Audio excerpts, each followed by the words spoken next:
Bonjour à tous et bienvenue sur ma chaîne YouTube.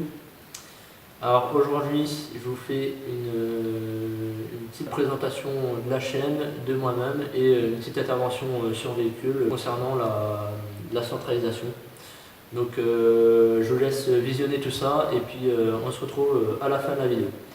Allez hop, c'est parti, bon visionnage et à tout de suite.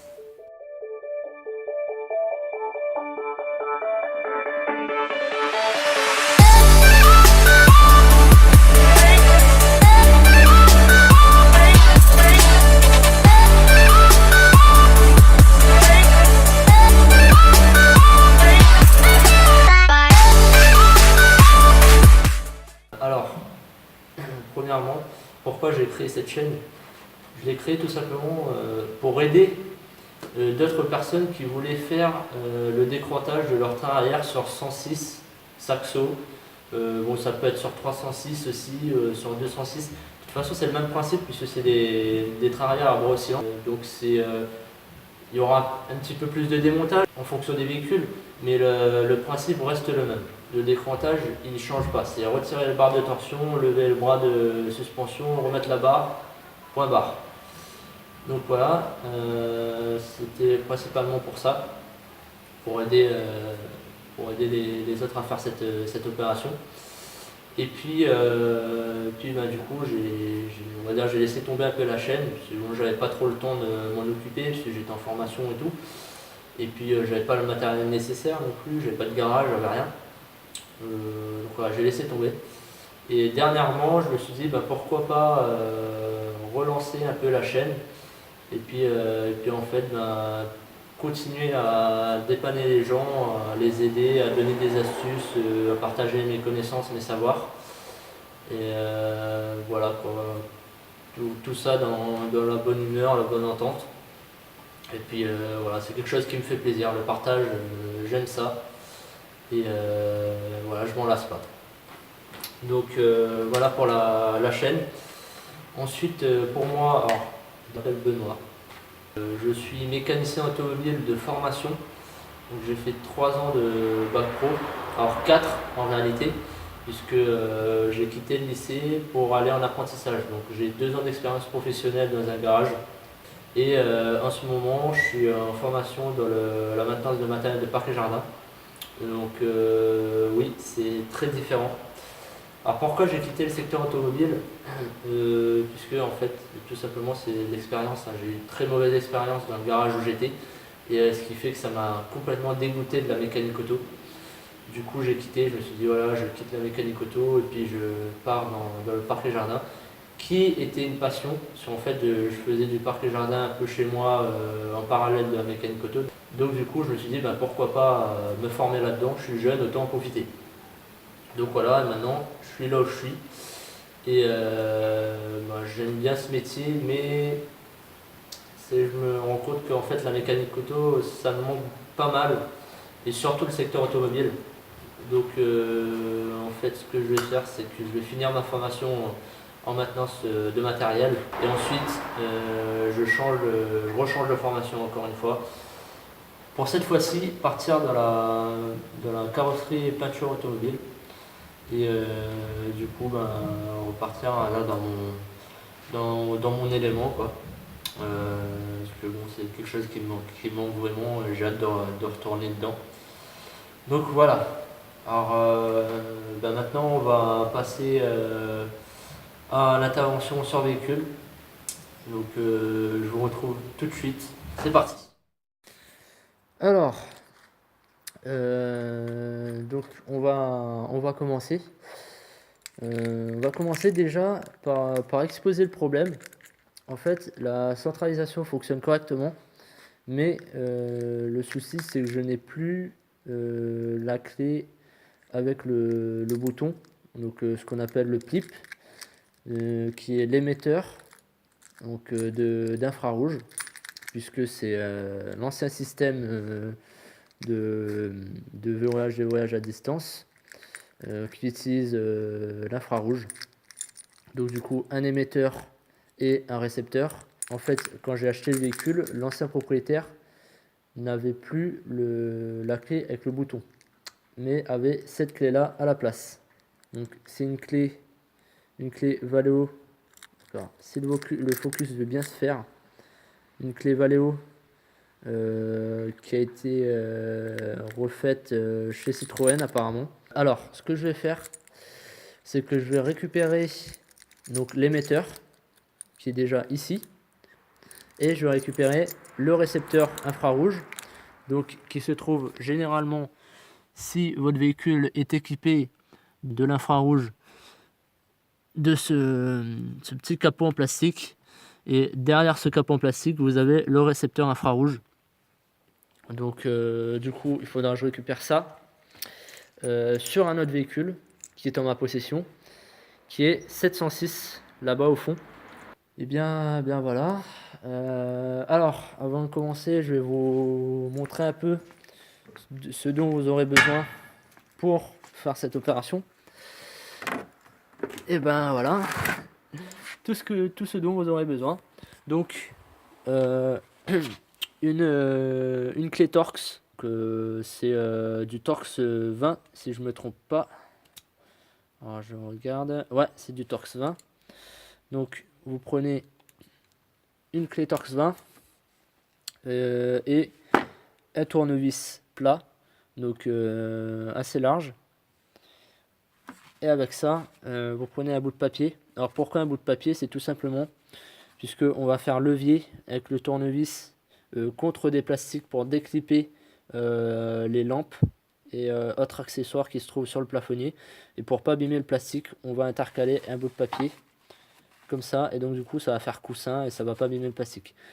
Voilà, donc je vous retrouve dans le véhicule, à tout de suite. Donc nous voilà dans la ZX. Alors pour démonter le plafonnier, donc en fait on va démonter tout cet ensemble là, tout cet enjoliver. Ce qu'on va faire, c'est qu'on va retirer la lampe ici, et derrière cette lampe il y aura deux petites vis. Donc je vous montrerai ça dans un instant. Alors pour retirer la lampe, vous faites levier ici et ici, et ça va se déclipper. Alors quand je vous l'ai dit, vous mettez ici, alors voilà le bout de papier, et vous intercalez ça comme ça, et vous faites levier, et du coup ça va pas vous abîmer le plastique qui est là. Donc je fais ça et puis je vous reprends tout de suite.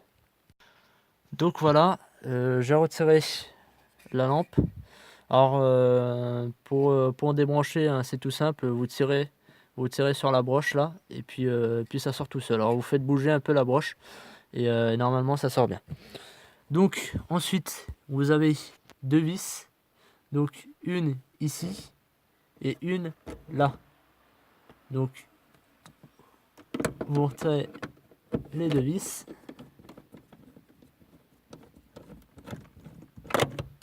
Hop, donc vous essayez de pas faire tomber la vis comme moi je l'ai fait, parce que sinon vous allez perdre ça facilement. Alors il faut tenir le plafonnier en même temps, parce que ça tombe.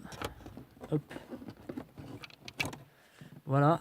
Alors dès que vous avez retiré ça, dès que vous avez retiré ces deux vis, en fait il faut basculer comme ça, comme ceci là, et vous tirez, hop, vers l'avant. Et donc du coup vous allez vous retrouver avec ces deux faisceaux là. Donc pour débrancher celui-là, et bien vous tirez dessus comme pour la lampe du plafonnier, et pour le récepteur, donc qui est ici, en fait vous avez une petite palette là, vous avez juste à la baisser, hop, et ça se débranche tout seul. Donc voilà, alors je vous débranche ça et on se retrouve tout de suite.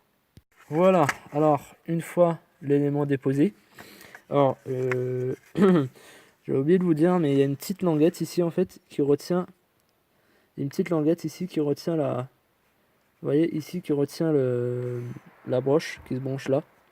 Donc essayez de faire attention, vous faites une petite pression ici et puis vous tirez le fil, ça sort tout seul. Alors pour retirer ici le récepteur infrarouge, ça va être délicat parce qu'il faut pas casser les petites agrafes là, en fait, il faut les écarter légèrement et ensuite il faut tirer le boîtier vers vous pour le déclipper, en fait, pour le désengager de l'enjoliveur. Donc je fais ça et je vous reprends tout de suite. Donc voilà, je l'ai retiré. Alors, ça se présente comme ça. Donc en fait, ici la bulle, et c'est juste un cache en plastique, hein, tout simplement. Donc ça, il n'y a pas besoin de retirer. Donc voilà pour le récepteur de la ZX. Donc ça, gardez-le toujours. En fait, si vous voulez, vous pouvez toujours utiliser ce récepteur. En fait, c'est simple, vous allez chez Peugeot ou Citroën et vous leur demandez de vous faire une carte électronique, de vous reprogrammer une carte en fait, et puis une clé neuve pour que ça puisse refonctionner. Alors, en fait, ce qu'ils vont faire, c'est qu'ils vont utiliser le code là. Alors là, vous allez peut-être pas voir, mais il y a un code ici. Ils vont utiliser en fait ce code là. Euh, le, le PLIP, donc la carte électronique dans la clé avec le bouton, il aura le même code, ce qui permettra qu'ils communiquent entre eux en fait, tout simplement. Voilà, alors on se retrouve sur la 106. Donc pour le démontage du plafonnier, vous allez voir c'est assez similaire, sauf que moi j'ai le toit ouvrant, donc il y aura un petit peu plus de trucs à démonter, mais dans l'ensemble ce sera pareil. Allez hop, c'est parti. Voilà, donc là on est dans la 106. Alors comme vous pouvez le voir, moi j'ai la manivelle pour le toit ouvrant.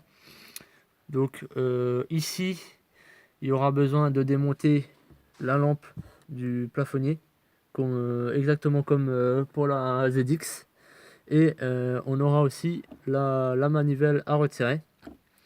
Alors la manivelle, pour la retirer, vous avez une vis ici, là. Alors si le focus veut bien se faire, vous avez une vis ici. Et puis ensuite, en fait, il suffira juste de prendre la poignée, de faire bouger un peu comme ça et de tirer vers le bas. Et vous allez voir, ça sortira tout seul. Et ici, pareil pour la ZX, hein, vous prenez un tournevis, hop, vous faites levier et vous retirez la lampe. Allez, je fais ça et puis je vous reprends tout de suite. Donc voilà, j'ai retiré la lampe. Derrière, en fait, vous avez, je sais pas si vous allez voir, vous avez un clip ici et un clip ici là. Vous voyez cette petite languette là. En fait, ça, il faudra mettre le doigt comme ça. Hop, vous tirez. Vous tirez comme ça. Et puis vous poussez vers le bas. Pour déclipper en fait. Et ici, vous avez une vis là. Et une vis ici. Donc pareil, c'est du Torx 20. C'est tout simple à enlever. Donc on va faire ça tout de suite. Comme ça sera fait. Donc là, vous voyez que ça commence à descendre. Donc là, vous pouvez laisser pendre. C'est pas bien grave parce que c'est encore clippé devant. Alors devant, pareil, hop. Comme je vous ai dit, tac. Hop là, j'en ai déclippé un. Et là, hop, c'est déclippé. Donc voilà. Alors on arrive à ce stade. Alors là, ici c'est plus simple encore. C'est pareil, c'est le même principe. Vous poussez légèrement les clips, mais bon, sur 106 en fait ils sont pas mal souples. Donc vous voyez, ils sont pas mal souples, donc c'est plus simple à démonter. Et puis ensuite pareil ici, alors sauf à la différence de la ZX, vous n'avez pas la palette, donc du coup ça va être juste un clip. Il faut faire pression sur un petit clip dessous. Et puis vous tirez et voilà, ça sort tout seul. Donc je vous fais ça et puis je vous reprends tout de suite. Donc voilà, pour déclipper, vous avez une petite languette ici, vous appuyez dessus et vous tirez. Et donc voilà, on se retrouve avec le récepteur donc de la 106 qui est différent, enfin visuellement qui est différent. mais en fait ça fonctionne, hein. C'est les mêmes émetteurs, enfin c'est les mêmes récepteurs. Donc du coup, ça fonctionne. De toute manière, c'est les mêmes branchements. Donc si c'est les mêmes branchements, en général, ça veut dire que c'est pareil. Sinon, ils auraient fait un détrompeur. Donc je vous remonte tout ça dans la ZX et puis on se retrouve tout de suite, quoi. Donc voilà, dans la ZX. Alors j'ai remis le récepteur en place. Alors, comme vous pouvez le voir, vous avez un détrompeur. Ici, en fait, vous avez une espèce de patte. Et dans le récepteur, vous avez une saignée. Et en fait, ça vous empêche de le mettre dans l'autre sens, en fait. Alors, je vous rebranche tout ça. Je vous remonte tout le plafonnier. Et puis, on se retrouve pour le test final. Donc, pour le branchement, alors ici, vous avez la petite palette. Surtout, vous laissez ça comme ça, à l'horizontale, et vous branchez jusqu'à entendre le clic. Quand vous entendez le clic, ça veut dire que ici, c'est verrouillé. Donc surtout, vous faites pas ça, parce qu'en fait, ça c'est justement pour déverrouiller le, le clip. Donc du coup, ça, vous le laissez à l'horizontale, vous branchez et vous remontez tout ça comme ça. Donc voilà, je fais ça et puis on se retrouve tout de suite. Donc, une fois que vous avez tout remonté, que vous avez contrôlé que tout fonctionne, vous avez juste à mettre le contact, démarrer le moteur, couper le contact, verrouiller les portières et ensuite normalement ça devrait fonctionner. Donc moi ça va peut-être pas fonctionner du premier coup parce que j'ai les piles qui sont faibles. Mais sinon, normalement, ça devrait fonctionner du premier coup, quoi. Donc, ouais, je vais me mettre prêt parce que mes piles sont hyper faibles. Donc, voilà. Là, on est verrouillé. Donc, hop. Voilà. Donc là, on est déverrouillé. Tout fonctionne. Et puis, moi, je suis content. Je suis plus emmerdé. Donc, voilà. On a fini l'intervention en espérant que ça a aidé des gens. Bon voilà, c'est le but aussi, hein. Donc au lieu d'aller chez Peugeot ou Citroën pour refaire faire une clé, sachez que vous pouvez récupérer ce récepteur enfin le récepteur et l'émetteur avec un seul bouton par contre, pas avec les deux boutons parce que les deux boutons en fait c'est pour le système avec radiofréquence. Mais vous prenez un système infrarouge avec un seul bouton, vous pouvez prendre ça sur 306, vous pouvez prendre ça sur 206, vous pouvez prendre ça sur 106, vous pouvez prendre ça sur Saxo, sur ZX, sur d'autres véhicules de la marque. Et normalement, ça devrait fonctionner. Donc voilà. Merci d'avoir regardé la vidéo et puis si vous avez aimé, n'hésitez pas à mettre un pouce bleu et puis si vous voulez d'autres vidéos, abonnez-vous. Donc voilà, la vidéo touche à sa fin. Merci d'avoir visionné, même si c'est qu'elle est un peu longue parce que il y a la présentation et tout ça. La prochaine vidéo, bien sûr, elle durera beaucoup moins de temps que celle-là. Donc voilà, j'espère que ça vous aura plu. Pour ceux que ça intéresse, j'ai une page Facebook, donc je vais la mettre par là. C'est une page que j'ai créée pour dépanner, donc c'est une page de dépannage en méca auto cette fois. Donc il y a des mécaniciens amateurs, il y a des mécaniciens pros. Si vous avez un problème avec votre véhicule ou si vous vous posez des questions, vous venez sur la page et puis vous exposez votre problème et on sera là pour vous répondre, donc que ce soit amateur ou pro. Et je partage aussi mes cours de mécanique auto, donc pour ceux que ça intéresse, et vous y allez, et puis moi je vous accepterai avec grand plaisir. Bon ben, j'ai plus qu'à vous dire au revoir et à la prochaine pour de nouvelles vidéos.